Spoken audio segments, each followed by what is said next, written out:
mother was a sweetie. I don't really need to forgive her for nothing. She was just being human. So the sweetie didn't do anything? Pardon? The sweetie didn't do anything wrong?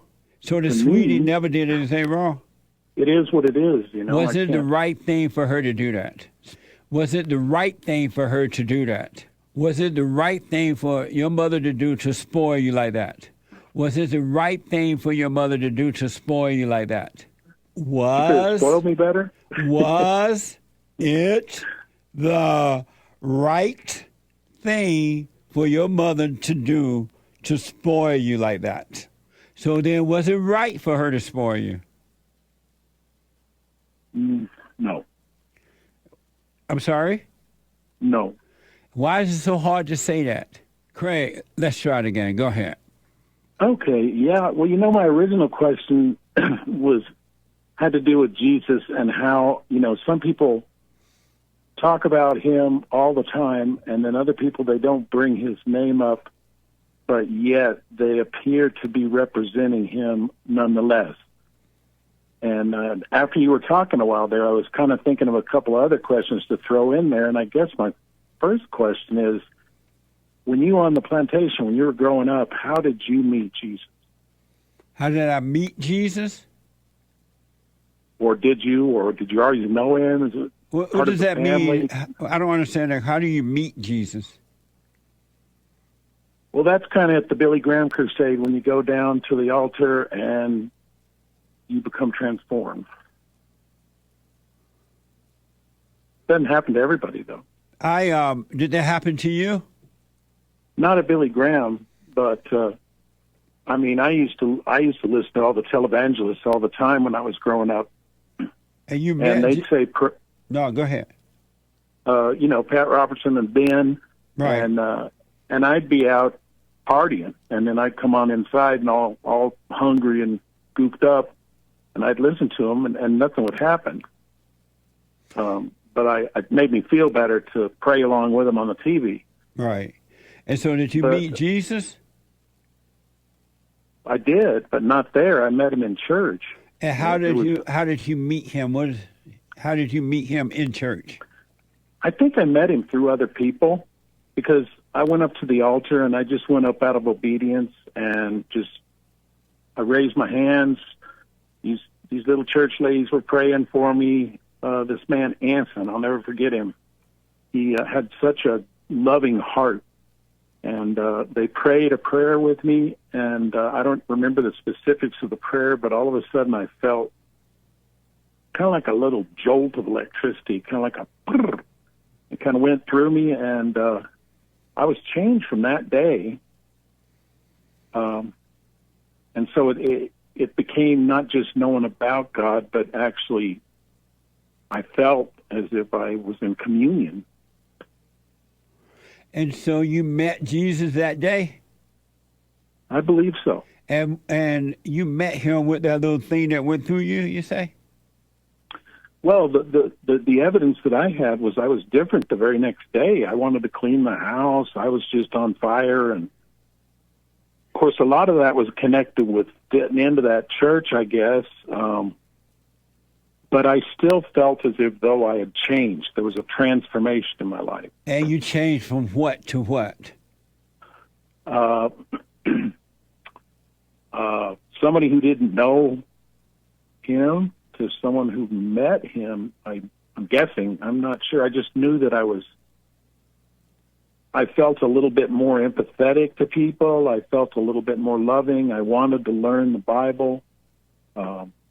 Started going to Bible studies and studying.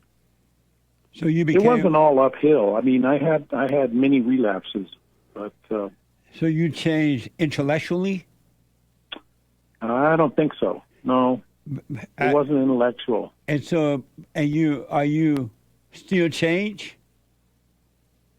I believe the change is still there, but I believe it's because of His grace, not because of my. And so not because of my efforts. What change is there right now? What change? Being more open and loving to other people, not being so selfish,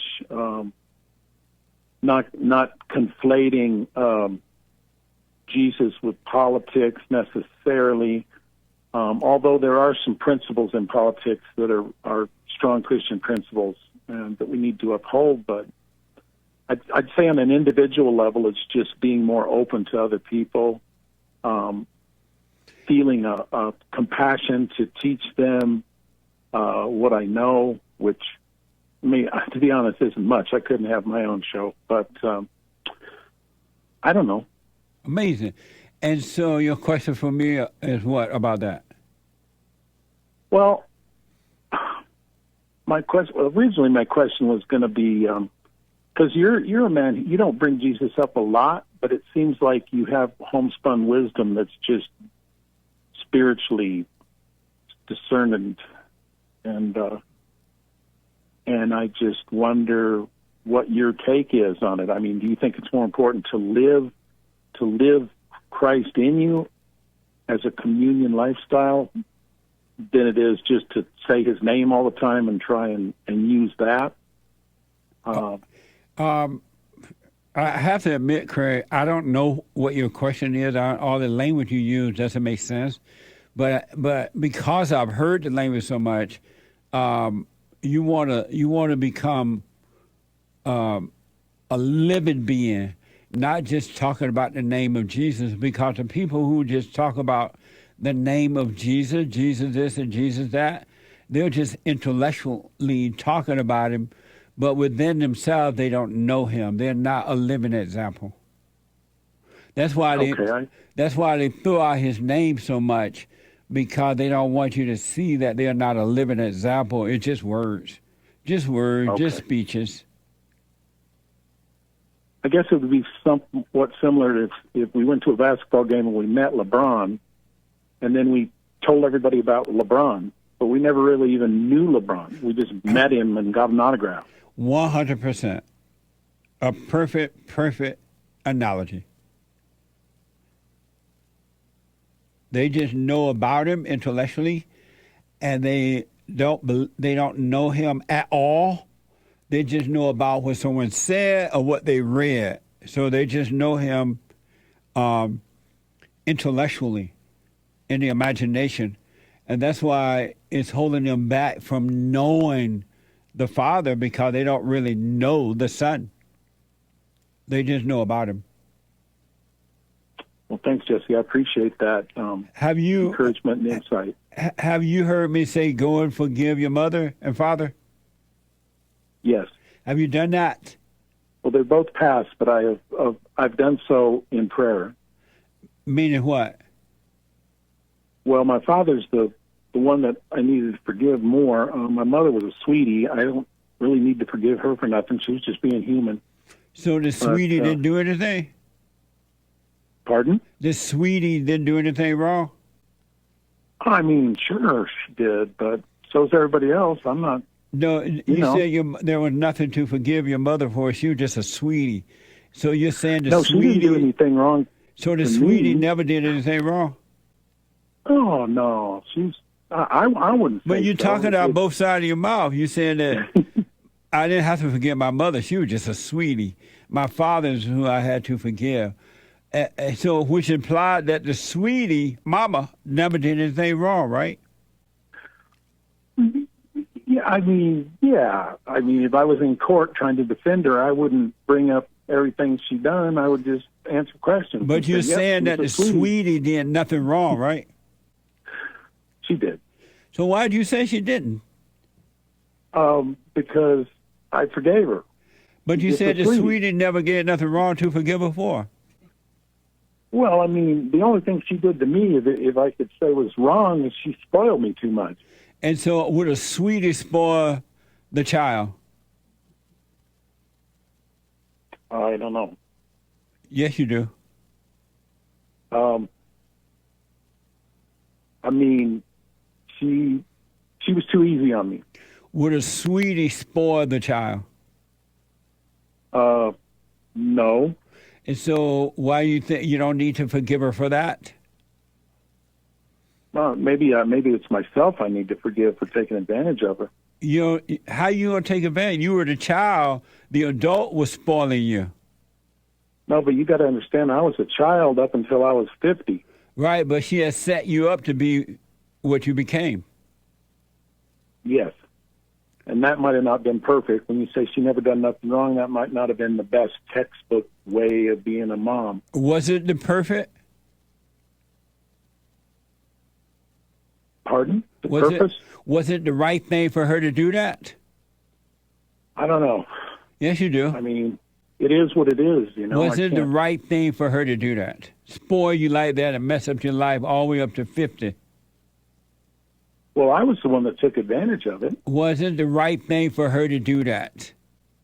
I don't think it was wrong. Was it the right thing for her to do that? She could, if I'd had a tougher mom, different results would have happened in my life. Was it the right thing for your mother to do to spoil you like that? Probably not. Was it the right thing for your mother to do to spoil you like that? Probably not, but I forgive her. Was it the right thing for your mother to do to spoil you like that?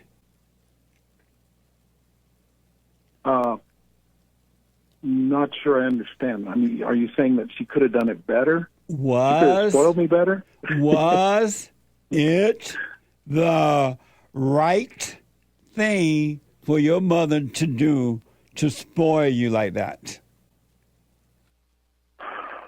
I don't know. Yes, you do. Was it the right thing for her to do? I mean, I'm just going to have to say yes.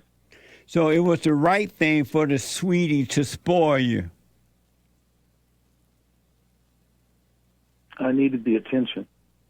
Was it? You said it was the right thing for the sweetie to do to spoil you.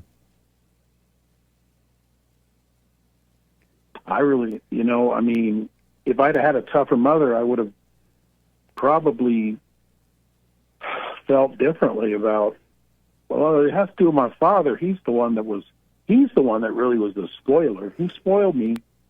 And yet there were some things that went on. Everybody's got their skeletons. So was it the right thing for your the sweetie mama to spoil you?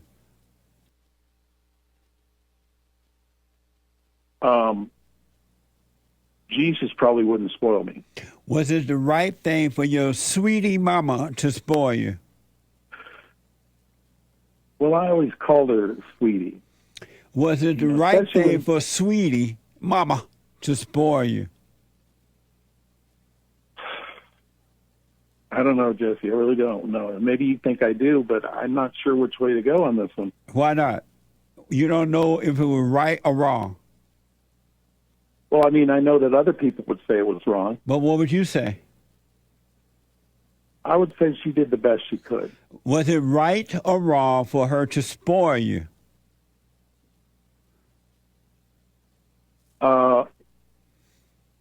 Yes. It was right? It was right, even though I had to learn some tough lessons because of it.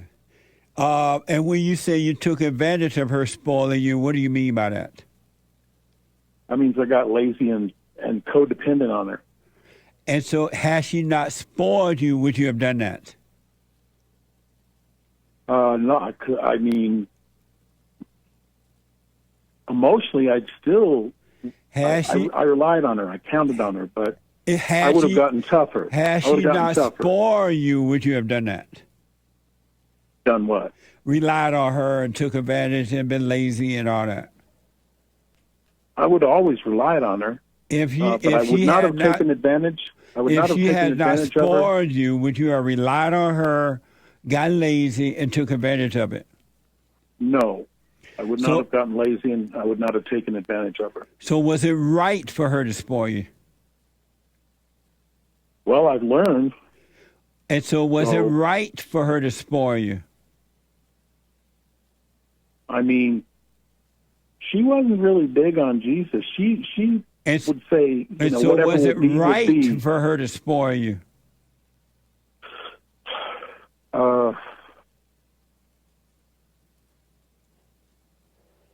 If I said yes, it would mean that I feel a sense of entitlement. Was it right for her to spoil you? I think she was trying to make up for my dad. Was it right for her to spoil you? I don't know. Would you have gotten fat and lazy and taken advantage had she not spoiled you? No. So then, was it right for her to spoil you? No. I'm sorry?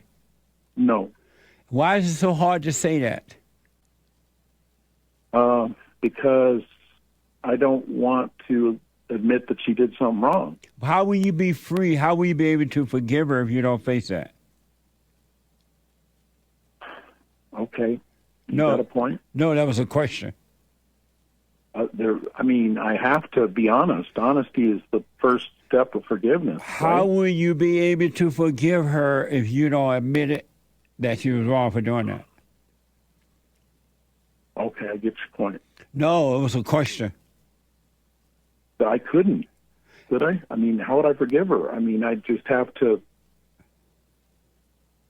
I would have to accept that I was wrong for accepting it. I would have to accept that I was wrong. No, you taking wouldn't. advantage. You couldn't help yourself. You was a kid. You was subject to her. I was 50. She knew what she was doing. She spoiled you from kid to 50?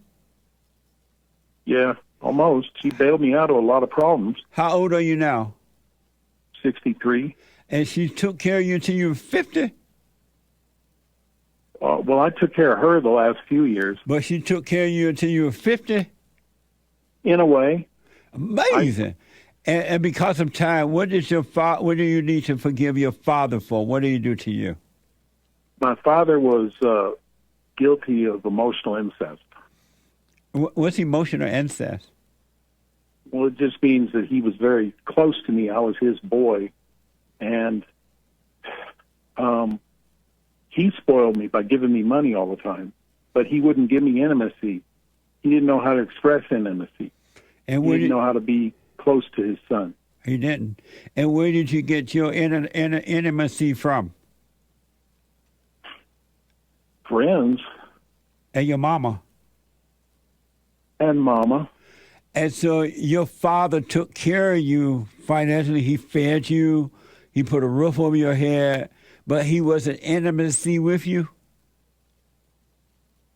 He just didn't know how to be close. He didn't know how to open up. Well, what do you need to do all that for? He was taking care of you, and there was nothing to open up to you about. Well, I mean, even like you're being open with me, and you're like giving me advice and stuff. And I'm not giving you advice. I'm asking you questions. Okay. Why do you need him to open? You were getting too much from your mama, and look what she did to you with all of her intimacy. It made you weak. Maybe I didn't know how to be strong. Maybe I didn't want to be strong. No, you did. Your mama made sure you would not be strong, and so you can think that she was a little sweetie, and that your dad was the bad guy. She set you up. She hated your father, and she turned you away from him, and you think she was a sweetie when she was the devil. Well, it's kind of interesting because when she got Alzheimer's later in life, she forgot who he was. She wanted to forget in life, too. But her hatred wouldn't let her forget. Yeah. You didn't need your father to be enemy. That doesn't even make sense. When I was growing up, my father or grandfather was not enemy, but they took care of us. And we knew from that they loved us. We didn't need all that emotional crap that come from mama, which is from hell, by the way.